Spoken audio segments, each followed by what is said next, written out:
Hi, everyone, and welcome back to the show. Once again, we are here today on our Thursday episode of the show, our Training Thursday show. We're going to talk today about blood sugar. All right, so today's show is going to be dedicated to the many questions I've had come in over the past couple of weeks on what to do for people that are eating well, but they're still having a bit of a blood sugar spike after meals. So today's show is going to be centered around designing the meal, especially around a particular macronutrient around protein and when to time it during the meal, and also what proteins to have. So this one came from our IHP community, really talented integrative health practitioners, helping people all over the world with their health. If you ever want to meet any of the integrative health practitioners, there are thousands literally all over the world that can help you with at-home lab testing. They can help you with protocols. They can help you with your questions, and you can find them at ihp.coach/practitioners. Or if you want the fancy long website, it's integrativehealthpractitioner.org/practitioners. You can find wherever you're located in the world, or you can narrow down by their specialty, whatever works for you. Okay, so let's get into it. A lot of people dealing with blood sugar issues, they're doing their best through diet, through exercise, and they want to be able to improve those glucose levels after meal. Those are called what's called postprandial glucose levels. That's all. It means how much does your blood sugar rise after you eat? So I did a podcast on this too, actually, specifically related to my testing out of a continuous glucose monitor. So those are called CGMs, continuous glucose monitors. You may have heard about them. If you haven't, you will. They're becoming much more prevalent in our population. And the reason is that you no longer need a doctor's prescription. Remember, companies like NutriSense that I worked with for my CGM, and I will link up, why don't I link up those two podcasts? Because that's important. I gave you a lot of takeaways on that show that I'm not going to go over today because I did those. So if you head on over to stephencabral.com/2225, I'll link up those podcasts. Really, really important. And then, of course, we have discount codes if you ever want to try out a CGM for a month yourself. Again, no pressure on my end, of course. But if you ever want to see what your blood sugar is doing all throughout the day, after meals, during the night, you're welcome to check it out. And again, you can also just use a $20 at-home glucometer. But if you don't want to, stick your finger 6-8 times a day, you're welcome to use that CGM. All right, so here's what I want to share with you, though. This is really, really important, that the way that you design your meal can actually improve your overall glucose levels if you're sensitive to carbohydrates. So that's what we're going to go over here today. When you're designing a meal, you have 3 main macronutrients to look at. Those are your carbohydrates, your fats, and your proteins. Okay. Your fats are not going to vary wildly with what happens to your glucose. So let's talk about those first. The issue with fats is if you have a food that is fried. Fried fats, meaning like, let's say it's anything breaded and fried. Okay, fried chicken, I don't even know, fried fish, fried anything. French fries, anything that has been fried and soaked in oil, right? And it's become highly inflammatory and it's high in fat, can actually spike your blood sugar at the meal, if taken with a carbohydrate especially, and keep your blood sugar levels high for 3 or 4 hours. So that's really the worst thing that you could do, is have a fried food that also has carbohydrates with it, such as bread or French fries or something like that. Okay. So just, again, you can bake French fries and that's totally different, but we're talking about deep fried food, right? That's what we're talking about. So besides that though, you having an avocado or olive oil or olives or nuts, really not going to affect your blood sugar to any great degree. And it's not going to have a dramatic effect on your carbs or your protein. All right. So don't overdo your fats. That's for sure. I'm not saying that at all, because that will it doesn't impair it. It can slow digestion in some way. Just simply, you need to be able to break down all that fat. That's all. But you can eat healthy fat at a meal. And I'm obviously an advocate in any of my nutrition meal plans. I'm always adding healthy fats to those meals. And of course, you know the healthiest fats that I'm always recommending because I'm always talking about them. All right. So the next thing we have to look at is your carbohydrates.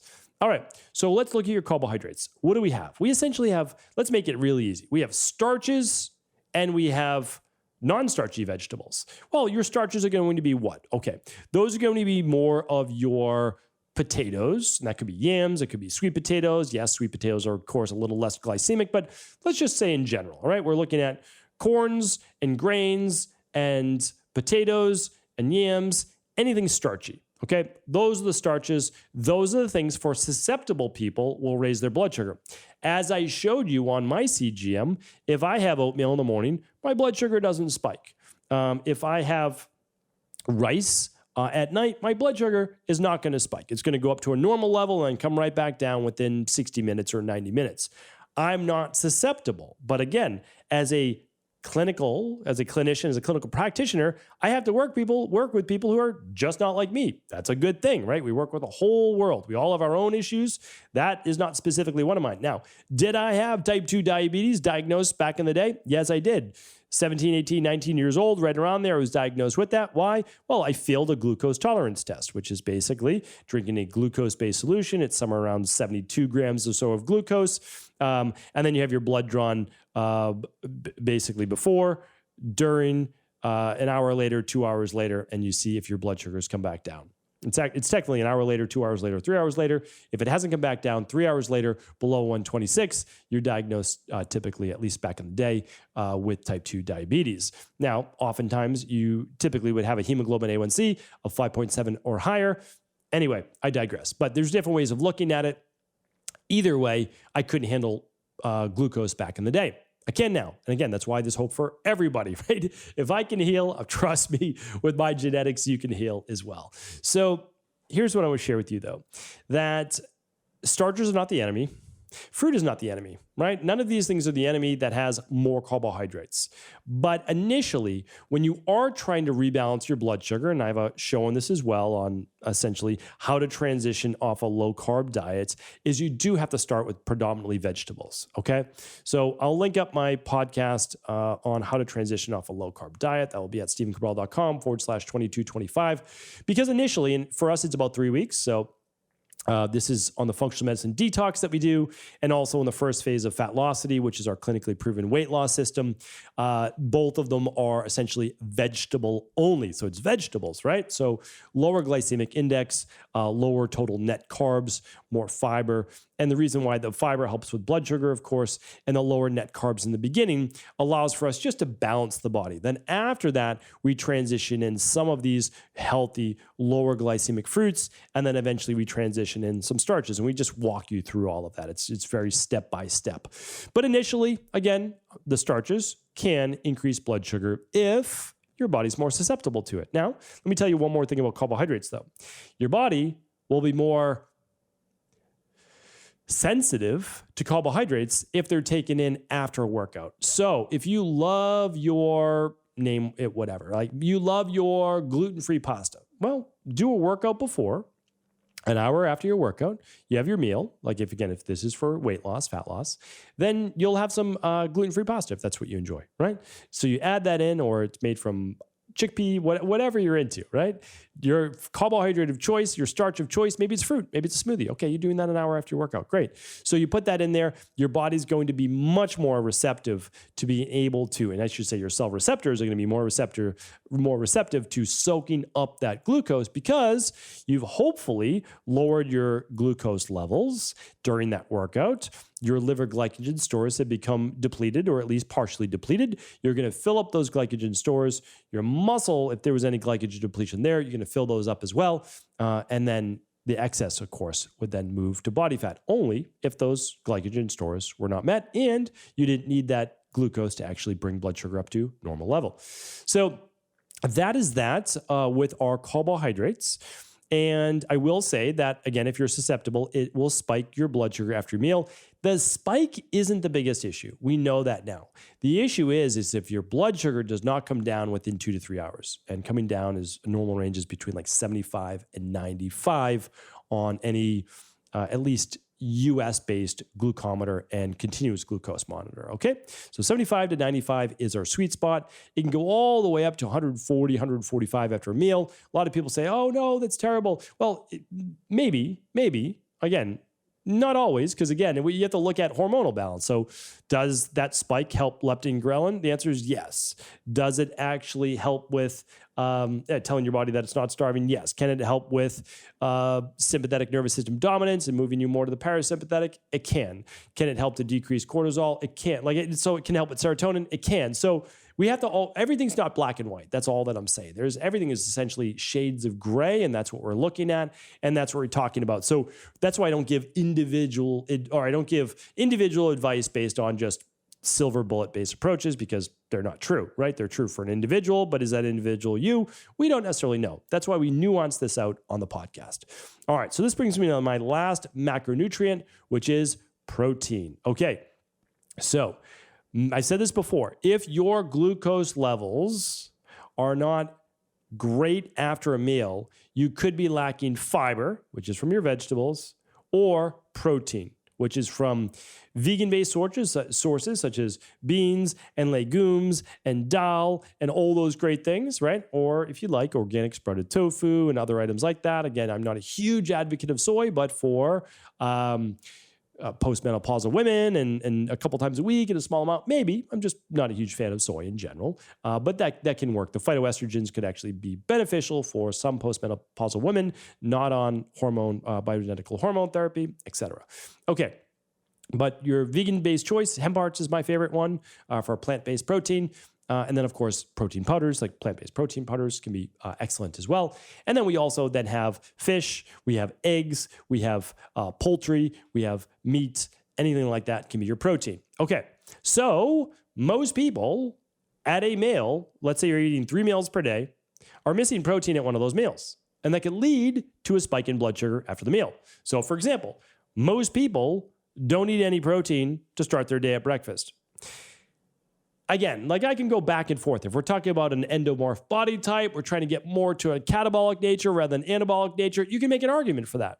But if you have blood sugar dysregularity, you're looking to regulate your blood sugar, there's a lot of research and a lot of science that says your first meal of the day, whether it's at 7 a.m., 8 a.m., 10 a.m., whatever it is, should have protein at it so that you don't spike your blood sugar to start your day. Now, it could simply be a smoothie with something like a daily nutritional support protein in there, right? And with all of your vitamins, minerals, and all that, or your favorite brand. But you're going to want to get somewhere between 20 and 30 grams of protein per meal, 3 meals a day. Because if you look at that, that's only 60 to 90 grams of protein total, right? So if it's 20 times 3, you're at 60. If you weigh 120 pounds, that's the bare minimum. And that's saying you don't weight train, right? You really need about half your body weight in protein daily as the minimum starting point. And then if you're weight training a lot or you're an athlete, you can go up to about 1 gram per pound of body weight. And I usually say that your ideal body weight is, right? So if you weigh 250 pounds, you don't need 250 grams of protein, because if your goal weight is 180, you might need that. But again, I'm not even saying that much. I don't think people need that much protein. You need protein, but you don't want to go overboard. And I've talked about that before with longevity-based podcasts as well. There's also interesting research that shows that we have to be careful with the type of protein we take in, especially if you're prone to blood sugar spikes. And the reason for that is that, believe it or not, red meat and some processed meats show that they can actually spike blood sugar after a meal. I know. Again, I'm not against red meat. I'm not against, again, like people think that I am. I'm not. I'm just unbiased in giving you the truth, meaning that you want to stick with grass-fed, leaner-based varieties. You want to stick with more of a non-processed meat. And those are going to be healthier for you. Should you eat red meat every day? I know a lot of people are. I can tell you for sure from all the unbiased research that I've done, I don't think it's a good idea. I really don't. I always give the same advice to you that I would give my wife, my 2 young daughters, my parents, my family, my private wellness clients, I would not make the bet that eating red meat every day may or may not cause cancer, heart disease, and other issues. I know people say, well, there's so many studies proving that it haven't. Listen, there's so many studies proving that it does, right? So there are some showing it doesn't, and there are some showing that it does. The reason why is because some people are susceptible and some people are not. Do you know if you're susceptible or not? That's the question that I ask you. Because if you know that you're not susceptible, then good to go, right? But how do you know you're not? That's why we need to err on the side of caution, my friends. We need to err on the side of caution, right? Do not play roulette with your life. That's all that I'm saying. I eat some red meat. There's no doubt about it. When I eat it, it's grass-fed. And I do enjoy it. I have no issues with that. I try to stay more plant-based, but for longevity reasons, but meat is more anabolic and will certainly help you more with muscle building and transformation. Can you do it on a vegan diet? Yes, you can. I work with vegan bodybuilders. I work with vegan athletes. I work with all sorts of vegan people. I've been vegan myself in my life. It just didn't work necessarily for my body. So anyway, I don't want this to turn into a vegan or not vegan debate. I fully support a vegan lifestyle. Many of my clients are vegan. Many of the celebrities and other people that I work with are vegan, and it's great. I have no issues with that. I can help people be healthy on a vegan-based diet. What I also want to help people is not more of a carnivore-based diet, saying that's not healthy, right? That's just not. It's too much. Anyway, so just be careful that all of the meat in your diet isn't spiking your blood sugar. All right. So now we know about how much fiber, about 10 grams per meal. All right. Might need a little bit more. Men should be at about 35 grams or more per day. Women about 30 grams per day. You can always get a little bit more. Now, protein, 20 to 30 grams per meal. You might need a little bit more. That's up to you. Okay. No problems at all. It's very easy to get. Very, very simple to get. So now how simple it is that, remember, there is some protein in the other foods most likely on your plate, especially if you do include some starches. There is about anywhere between 5 and 7 grams of protein per ounce of protein. So if we're talking about animal-based proteins. So if you look at that, you only need about 4 ounces of protein. That's literally smaller than my fist. Okay, 4 ounces of protein will give you times 6, 24 grams of protein. So it's not difficult to get, right? Not at all. All right. So the last piece I do want to share with you, though, is that, so let me just add one more caveat. Plant-based proteins did not show an increase in blood sugar. I'm just sharing with you the research, and I will certainly link it up for you. It doesn't mean that you need to eat all plant-based proteins, but that is what the research is showing. And again, so what I typically say is maybe make 1 or 2 of your 3 meals plant-based, and 1 of your meals, or maybe even 2 if you're eating 3 a day right now, more fish or a non-red meat. Okay, so fish can be a great one to add in, more of that Mediterranean-based diet. So the last part is this. Let's say you're doing everything right. You've got your all sorts of veggies. You've got your healthy fat. You're adding in just a little bit of starch, like a half a sweet potato, and then you've got your protein for the meal. And yet you're still high blood sugar 2 or 3 hours later. What do we do? Well, one is we need to make sure that you're exercising in the first half of the day. That's without a doubt. Your body needs to rev up the metabolism. You need to use up some of that glucose, make your cells, make your body more receptive. If you haven't done the 21-day functional medicine detox, you'll do that. If you haven't, or if you want to do the first phase of Fatlocity, highly recommend that as well. They're both fantastic. You can find them at stephencabral.com/detox or stephencabral.com/Fatlocity. That's simply FATLOSSITY. And you can check them out. Again, whether you want to engage them or not is totally up to you. But then in terms of your meals, I am a fan of food combining. I can link up some of my shows on food combining. We'll link those up at stephencabral.com/2225. But what I want to leave you with is this, is that there is good evidence right now that if you eat your protein first, you will have less of a glucose spike after the meal, and it may come down that much quicker as well because you don't get the spike initially in the first place.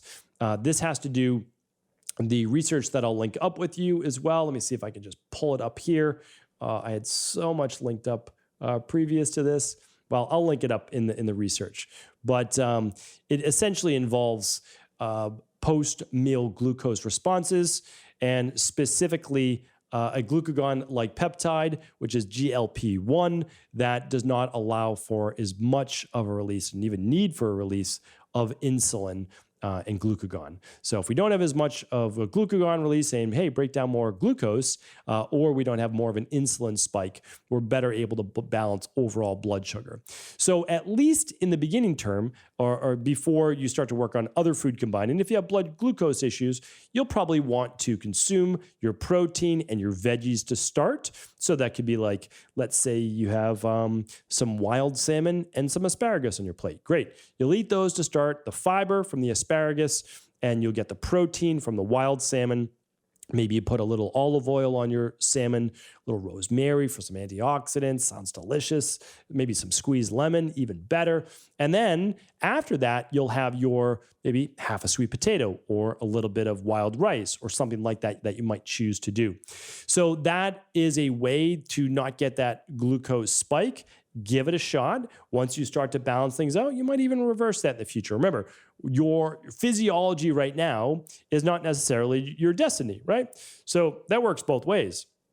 If you're in great health and overall physiology right now, meaning like how your body works, if you don't keep up with it, well, that can change in the future. And if it's not great right now, well, the good news is you start doing the right things, you start rebalancing your body, you can change that in, believe it or not, just 12 to 16 weeks. So this isn't an overnight fix, right? But the protein trick actually can be an overnight fix. But the overall goal is to actually change those cell receptors, improve the overall health of your body, and that just simply takes about 90 to 120 days. It might seem like a long time right now in the moment, but trust me, 3 months is going to pass either way, right? Might as well start working on your overall health. So hopefully this has been helpful. Thank you so much for tuning in. I appreciate you. If it has been helpful, do feel free to share it with anyone you believe it could serve. Thank you, everyone.